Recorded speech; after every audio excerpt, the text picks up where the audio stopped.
Bonjour, je m'appelle Patrick Fontaine et je vais vous servir une tranche de vie. L'histoire d'un punk toxicomane, même polytoxicomane, chef de gang, qui a été saisi par Jésus. Puis toute ressemblance avec des personnes qui ont réellement existé n'est pas fortuite parce que c'est une histoire vraie.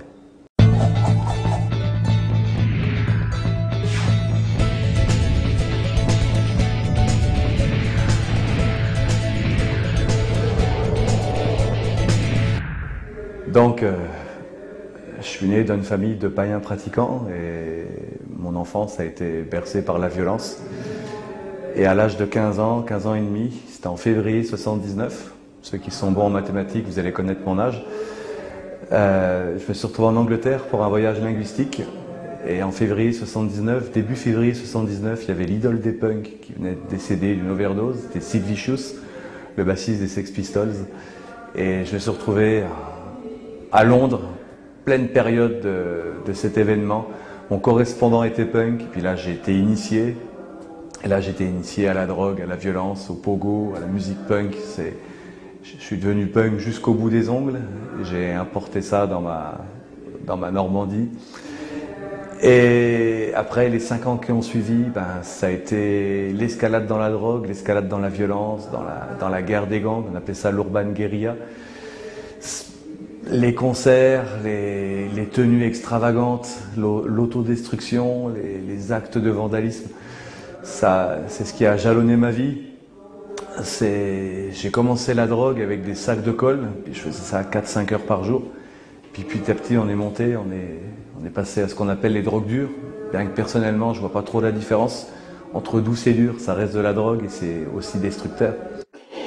Et là, en plein milieu de tout ça, j'ai vu mes copains, mes copines mourir et je commençais à vraiment me poser beaucoup de questions et je me sentais complètement embarqué. Je ne pouvais plus faire demi-tour. On a essayé de me calmer mais on n'a pas pu.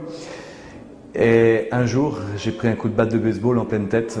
Ça fait très mal, mon crâne s'est fêlé, c'est peut-être pour ça que la lumière a pu rentrer. Et je me suis retrouvé à l'hôpital et mon voisin de chambre m'a parlé de Jésus. Et je me rappellerai toujours, il a tout fait pour essayer de me persuader, pour me convaincre. Et je voulais rien entendre. Et puis un jour, il me dit, tu sais, j'ai 40 ans, ça fait 12 ans que je connais Jésus et je suis plus en forme que quand j'avais 20 ans. Puis moi, je lui ai dit, écoute, ça tombe bien, j'ai 20 ans. Alors, on va monter les 7 étages qui restent de l'hôpital, là, à Caen, et on va les monter en courant, puis arrivé en haut, on va faire une série de pompes. Et il me dit, d'accord. Et il l'a fait. Puis arrivé en haut, je me suis assis près de la sortie de secours, et puis je lui ai dit, ok, Dieu existe, c'est bien, tu as voulu me partager, c'est bien, mais sache que pour moi, ça ne va pas marcher. Je vais te donner 4 raisons.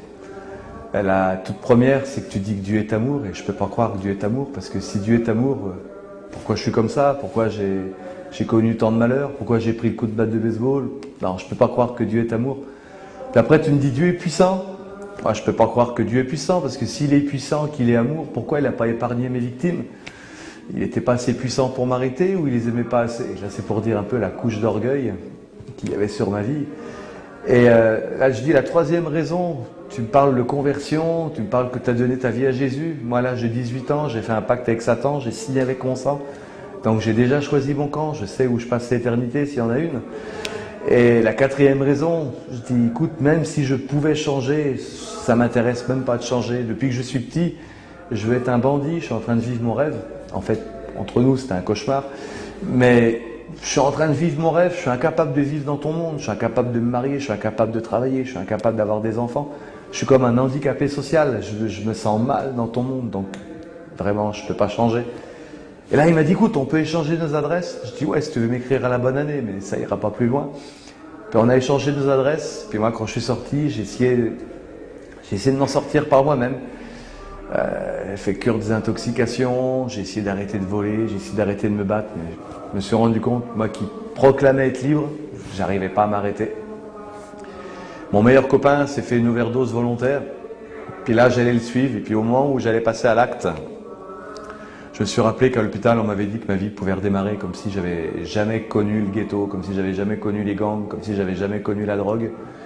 Alors je lui ai dit, écoute, je me suis dit, je vais y téléphoner, puis on va bien voir ce qu'il va me dire. Et là, je lui ai téléphoné, je lui ai dit, allô Daniel, ici c'est Patrick, je ne sais pas si tu te rappelles de moi, on s'est vu à l'hôpital. Plusieurs mois s'étaient passés. Et là, il me dit, et comment on se rappelle de toi? On prie pour toi tous les jours. Je dis, waouh, ils sont fous ces chrétiens. Et là, je dis, écoute, tu m'as parlé de Jésus, ça ne m'intéressait pas, et là, j'ai envie d'en savoir plus. Il me dit, bouge pas, va sur la place, je viens te chercher, ce soir, je t'emmène à une réunion. Puis il a raccroché, il ne m'a pas laissé le temps de dire non. Moi, je ne voulais pas y aller à sa réunion, mais bon, je n'allais pas le laisser venir pour rien. Et il m'a emmené à sa réunion. Là, j'ai eu un choc culturel. Imaginez un punk qui débarque dans une assemblée chrétienne. C'était terrible pour moi, l'échange. J'avais honte pour eux, la prédication, j'ai rien compris. J'ai compris que le amen final, ça voulait dire ciao, vous pouvez y aller. Et puis là, je suis vite parti et je dis, je ne mettrai plus jamais les pieds ici. Et au début, je suis venu uniquement pour les filles, j'y suis retourné. Et un jour, j'ai entendu un témoignage, un docker qui venait du Havre. Puis il disait, voilà, avant j'étais violent. Et là, j'ai dit, ah, enfin un homme.